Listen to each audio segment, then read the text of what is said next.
Good evening, viewers, and very welcome to the first live webcast of this season, as we would call it, since we usually have a break around July, August, and, well, even September almost. Tonight we will be doing a Q&A session. That means you send us questions and I give you answers. In order for that to work, I will need you to send me some questions, so type those in the chat next to the video, and my colleagues will help me receive the questions here. Before we do that, though, I have a couple of news to present. The first one being that we've appointed PA Solutions in Greece to be our resellers in Greece.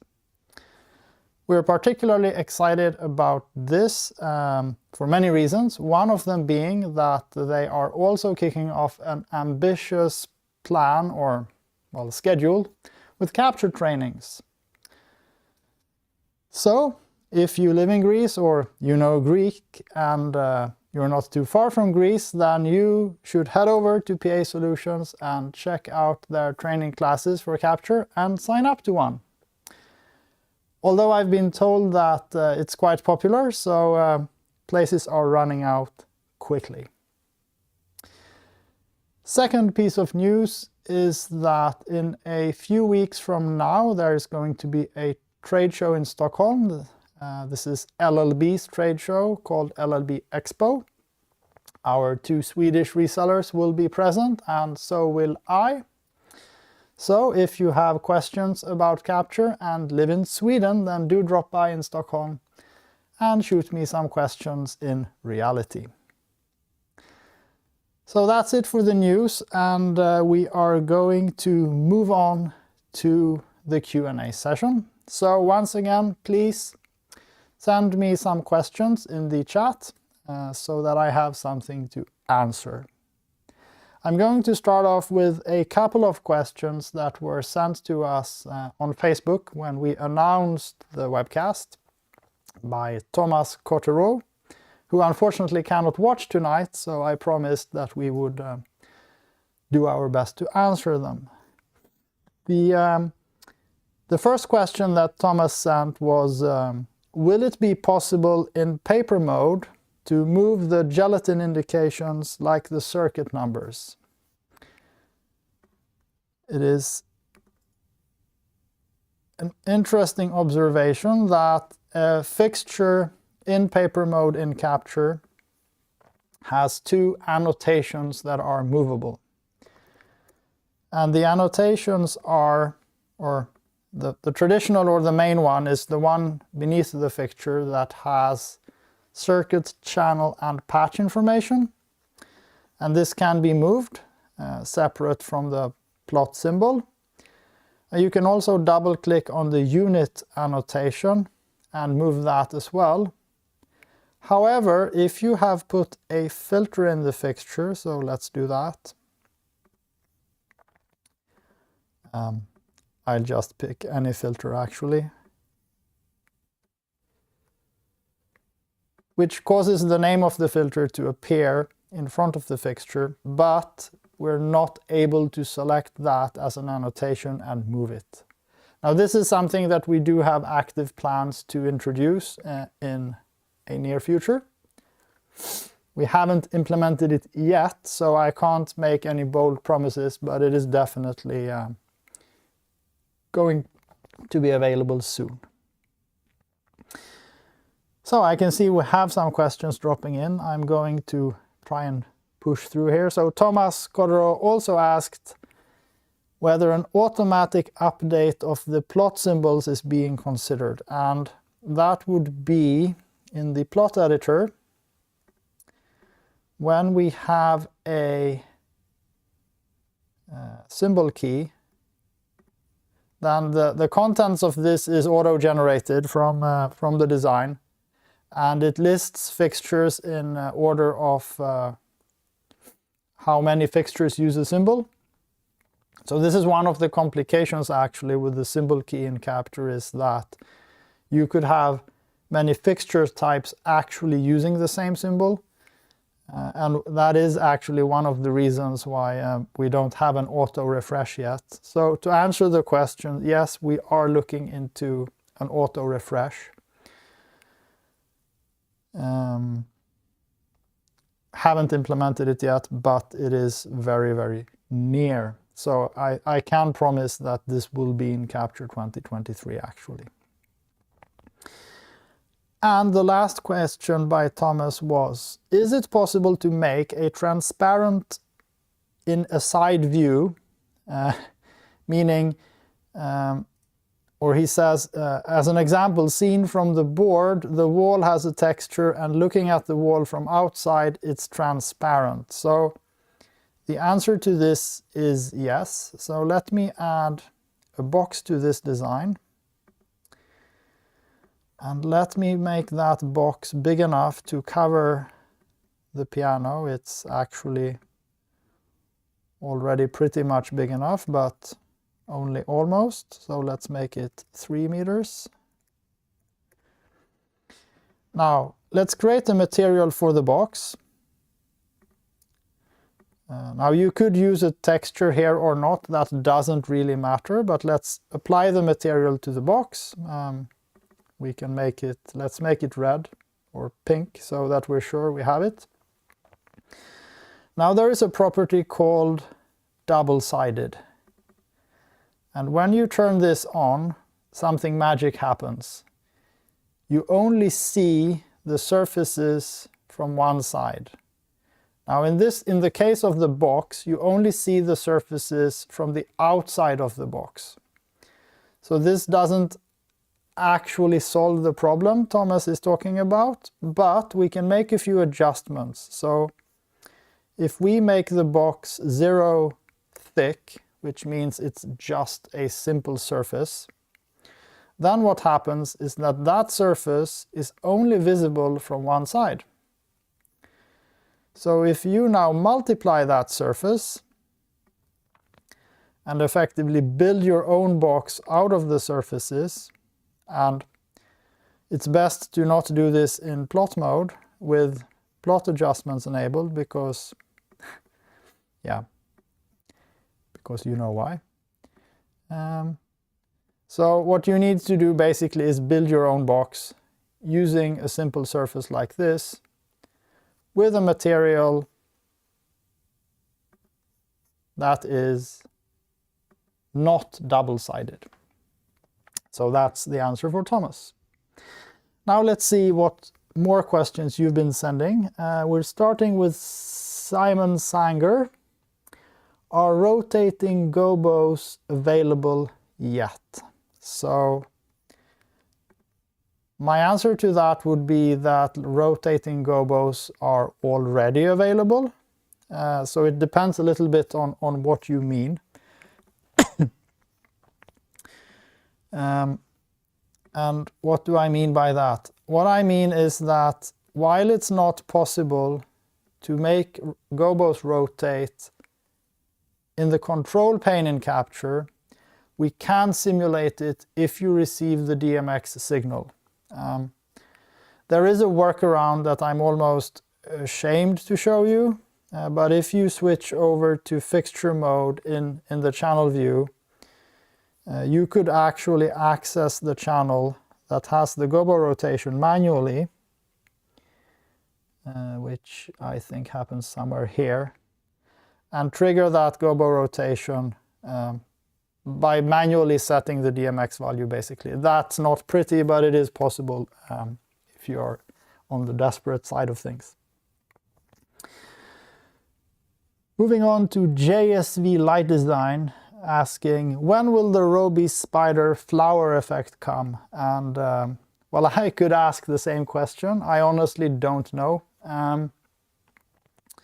A couple of years ago we did the Claypaky BI vortex effect, and it turned out to actually take a lot of resources to implement for many reasons. We do have the ambition to add the flower effect at some point, but I can't honestly say right now when that might happen. So sorry, no good answer to you, to be honest. Timo Hapasari is asking, are diffusion planes in the pipeline? And here I have to say no. Diffusion planes are actually very complex. I'm almost 100% certain we could not make that work in real time. It would probably only be a render feature. So I think at the moment you need to be looking at workarounds in that case. I wish this wasn't the case, but it's just technically very challenging to create the diffusion, basically. We could possibly fake it for just one fixture, but in reality you want to build more complex scenes out of it. Gaurav Sharma is asking, how can we import PDF? I would like to draw my lighting plot on same or some. PDF import happens through the import model command in the menu. I don't have a good PDF example here to show you, but what happens is that you select a PDF file. What is important though is that the PDF must be vector-based. So PDFs can contain both vector graphics and raster graphics or bitmap graphics. And since we can only show it as a wireframe, then the bitmap graphics unfortunately does not work. It needs to be, well, wireframe. So what happens, you import the PDF in the import model feature and you drag and drop the content into your design, also taking care of the scale. There is a webcast we've done where I do show this. And as we are actually right now working on creating new tutorials, I will make sure that we also have one where we import a PDF floor plan, as we often call it. Oh, nice, many questions coming in. So Jason On is asking whether there will be any significant change in the paperwork, such as changeable fonts or being able to put in more detail. I can safely say that this is a direction into which we are moving. There are many steps along the way that enable different things, all from native report export to exporting reports and plots into the same PDFs and text styling. I think the ability to actually change the font is pretty far down the line, but we are moving in that direction, yes. Simon Sanger is asking whether cold Spark machines will be available as an effect. I can neither really deny or confirm that at this point. We'll have to see in the future. How Oliveira, I'm sorry for the pronunciation, asks, when can we scale using millimeters on plots instead of just drag and drop resize? I think I understand what the question is, and if I'm right, what How is referring to is the way we size insets or items on the plot, which is all based on clicking and moving things and grabbing the corners and resizing them. And there is actually no way of inputting or seeing the measurements at the moment. This is actually a top priority that I can also promise will be part of Capture 2023. Timo Hapasari is asking, would you please consider adding some basic film and TV equipment like stands to the library? So this is actually something that we are more than considering. One of the new features in Capture 2022 was the addition of, sorry, let me just rearrange things here. So in the library under truss, It used to be that we only had the dynamically generated trusses, whereas now we have several new types of truss items ranging from T-frames to tank traps, even the catwalk, which are actually CADed items that we've brought in. And this enabled us to do exactly the things you are referring to, Timo. We are working on scaling up the production of these things. It is challenging to find the right drawings and also to get things drawn, but yes, we are working on it. I would recommend that you email us if there are specific items that you would like to see there, because it's a large world and we'd rather start with adding the things you actually need than some other things that you don't need. So please mail us and let us know what you would like to see in the library so we can focus on the right things. More questions. Dear Lucas01 is asking whether it's possible to add a new additional view for an external monitor. The answer to that is simply no. It is not possible to add more than the 3 live views that we have. Marco Kamp is asking, what are your thoughts on optimizing the behavior of multi-instance fixtures within Capture? I noticed that Capture does not represent the real-world fixtures very well in many cases. Let's see if we can get a fixture in. He mentions specifically the Tetra from Roby. Tatra, not the same thing. Tetra. I wish we had a Tatra, but that's something else. So I need to rotate that. Let's go to a section view.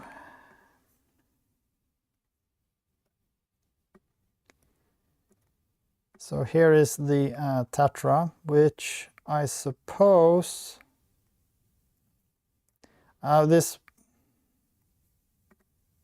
actually I think this looks pretty decent.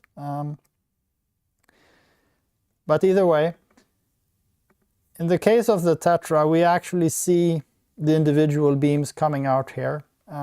In some fixtures, or fixtures where the cells are arranged in a circle, there are many cases where it's all simplified to a single beam. One thing I do know that does not work with the Tetra, though, is the individual zooming of the beams, because that is actually incredibly performance expensive. Having said that, it is on our list of things to fix, because it is an important effect with this type of fixture. It's just that at the moment we don't have the capability in the library to speak about zoom per cell in a fixture. It's always per type of light. But it's on our radar. I'm sorry I can't deliver a fixed date, but it is on our radar. Nicolas Labatut is asking, is it possible to have, in the plot section, a front view relative to an object or fixture, even if this one is rotated 45 degrees, for instance, facing an XYZ axis? Yes and no. Let's take this project file as an example and imagine that we rotate this truss for no good reason. We create a plot, which you do in the Design tab, and we add a view. Then at this point there really isn't anything you can do in order to align the view with the rotated truss. The only thing you could do really is in paper mode or in plot mode. I never remember the correct name. If we select the entire thing, you could actually rotate it as a plot adjustment like this, and effectively get a straight view in the plot. This creates other problems, I know that, but it's the best I can come up with. I think we are actually going to note this down as a feature request if you haven't already mailed us, which is a good point to remind everyone that you can always email support@capture.sc with a report of something you're missing. We catalog and count all feature requests so that we don't lose anything. So whenever you come across something like this, mail us so we can make sure it does happen, even if I don't get to answer the question in the webcast like this. Edvard Vaitkus is asking, can you choose on what part of truss you want to mount a fixture? Maybe there is a shortcut. I would say that the answer to that is basically no. Whenever you're in a view and you are attaching a fixture to a truss, Capture will attach it to the lowest point, the one farthest away from the camera. If you would want the fixture to go on the top of the truss, I believe you would need to move it afterwards. And in this case, surely I would have also rotated the fixture first. But even if I do that, you can see that it snaps to the bottom pipe. So then I would have to move it up. So unfortunately, there is no way of modifying that easily or at all, actually. So that is the only workaround I can think of.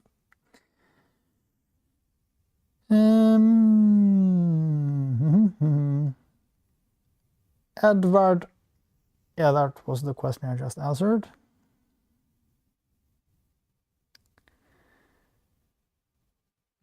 Gaurav Sharma is asking, can you import an image as reference and draw the plot on the same? So I did speak about importing PDF. The only way really you could import an image would be to apply it as a texture to an object and looking at it in a live view, which is quite awkward. So I would say that it is actually not possible, even though I know some people make it work with a live view. This I know is on the feature request list, so it is on our radar to tackle this at some point. And I do know that when we do it, it will also solve the importing of PDFs that have raster or bitmap images inside it. Gaurav also asks, when I export a capture project for MA2, my fixtures are inverted in stage view. Any solution and all the patch as dimmer, address and channel fixture made unchanged. That was a bit cryptic. So when it comes to the rotation of fixtures, the rotation angles, there are some limitations in the MA2 XML import. Mainly, I believe, because it was made to import something that was exported from MA2 in the first place, which means we don't quite know, and actually no one quite knows, how to make sure to always match the angles. I would say probably the only solution is to use MA3 instead, which works with MVR, where the rotation angle is much more well defined. As for the patch part, I'm sorry I didn't quite get the question, but I do know that after import, you need to change the fixture type or template or profile or whatever MA calls it. Sorry, I don't remember at the moment. Every console calls it something else. But you need to swap the fixtures for the correct personality in the console, otherwise they are all dimmers, I believe. And there is no way around that in MA2. And neither, I think, in MA3, actually. So you still need to manually replace the fixture types with the ones from the native library of the MA. Alfonso Torrealba asks, he wants to create subfolders of libraries that you're using in design views to have a library of the material that you're using for that work. And he also sends a hug. We like that. So at the moment, there is no way of customizing the structure or folders of the library. The only thing we have that goes in that direction is the recent items, but we have spoken about adding some kind of favorite system, but that probably wouldn't be per project as much as per user. But that is something that is further down the road at this point. What you could do is if you have some items that you keep reusing often, you can simply put some of them in a corner of the design and quick copy from there, or even have a project file that contains your flight case, in a manner of speaking, and use the import model feature to quickly grab those things. So if we imagine for a moment that this project file contained things that we often work with, then we could use import model and open this project file. And whenever we need or want to use one of those moving heads, we grab it from here, drag and drop it, and use the import model feature as a kind of personal library feature. A bit awkward, but it does work. Then we have Josef Mandula, who's asking how to enable dark mode. Dark mode, yeah. So dark mode on Mac OS you enable by going into the display setting and toggling the dark mode option. And then all application types in Mac OS can switch between dark mode or not. On Windows, there are three types of applications. Fundamentally, the desktop applications, which is the oldest technology that has all features. Then there are two newer technologies who've changed names a few times. And one of those two does support dark mode, including some of Microsoft's own apps, but not really even including the File Explorer. So basically, dark mode on Windows is just botched and for all practical purposes doesn't really exist. Not in a way, at least, that supports all applications. And we can't move to any of the newer application types because then we can't really do fancy graphics in real time. So as things look, if you really want to work with dark mode, I can only recommend that you switch to a Mac. Josef also asks whether it's planned to add layer colors with transparency. It's not a bad idea. I honestly am not sure I've had the request before. It might be on the feature request list. So there are no active plans for this at the moment, but I'll make sure it is on the feature request list. I know that transparency of layer colors works in the solid views. So if we switch one of the views to custom mode and we use the, let's see, plot colors, and if I now were to add an object, let's say a box that is transparent, which means I need to apply a material that's transparent, so let's do that. And actually make it transparent, which would be... We've gotten so many... I hope this works now, or or I will be disappointed. Let's see. Yeah. So this is in this mode, in the plot mode, in a 3D view with plot colors, then we can actually make the transparency work, although it's in the material and not the layer. So yeah, not quite there. But apart from that, there are no active plans for anything similar at the moment. We are approaching the end of the webcast. I think we have enough questions for almost the second webcast already, so I will not have time to process everything. A few more, I'm going to cover a couple of more questions though. So Ashpest is asking whether it's possible to make the thumbnails in the library larger. No, there is no way of doing that at the moment, but we might throw out a question on social media to see if more people feel the same, and either just increase the size a bit or even try to find a method for it. Increasing the size of the icons, though, effectively means that there will be room for less items vertically. But again, we might look into that if people feel we should.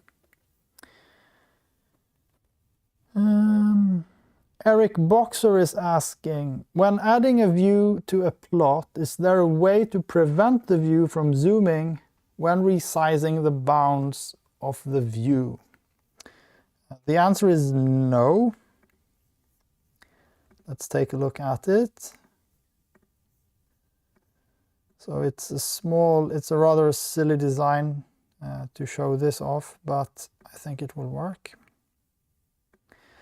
So what happens here when you resize the view is that the scale follows the height of the view.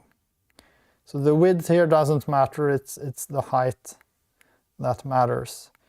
And there is no way, at the moment at least, to change that. Also worth noting is that this is connected to the scale of the view, which is also manually editable. But what Eric asks for, unfortunately, is not possible. So I will do one more question. Jeremy Carrielavask is asking, you're probably not set up to show this, but is there a page somewhere that explains how to use console link with MA3 if possible at all? And you're right, I'm not set up to show it, but it doesn't matter because it's not possible. The console link, which lives here, allows for more intelligent communication with consoles. This can happen with 3-ish different protocols. There is a direct link with the HOG 3 and 4 consoles using their connectivity drivers. There is one link that uses CITP, which is a protocol that we were involved in creating that works over the network with a lot of different consoles. And finally, it can also be done with EOS using the OSC connection. But there is nothing with the MA 2 or 3 that would provide anything extra. We are only able to receive DMX from MA, nothing more. And that is why you will not find a document like that. All right, I'm delighted that we got this many questions. I'm so happy that you could join us tonight. What you might not have seen or realized is that we've actually set up a new studio. There's a picture of that on our Instagram account. We haven't been good at using Instagram, but one of the few pictures we have there is of our new studio. Hopefully it will make it easier for us to do live webcasts, since we can schedule them whenever we want now. And that means I'll get a chance to see you soon again. So thank you so much for watching, and see you soon again.